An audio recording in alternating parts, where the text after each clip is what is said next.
ద్వితీయోపదేశకాండం 32వ అధ్యాయము 39 వచనం చదవండి. ఇదిగో నేనే దేవుడను, నేను తప్ప వేరొక దేవుడు లేడు.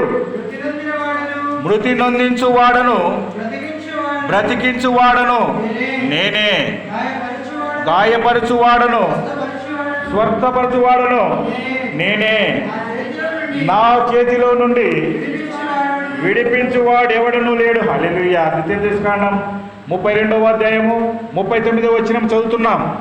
ఇదిగో నేనే దేవుడను, నేను తప్ప వేరొక దేవుడు లేడు అంటున్నాడు యేసు ప్రభు. మరి ఆయన ఒక్కడే దేవుడని నమ్మాలి. ఇంకా దేవుళ్ళు ఉన్నారంటే లేడు అంటున్నాడు, లేనే లేరు. ఏమంటున్నాడు? మృతి నందించువాడను బ్రతికించువాడను నేనే అంటున్నాడు. అంటే చంపేవాడిని నేనే, బ్రతికించువాడిని నేనే అంటున్నాడు. ఇంకొక మాట ఏమంటున్నాడు అంటే, నా చేతిలో నుండి విడిపించువాడు ఎవడును లేడు. హల్లెలూయా.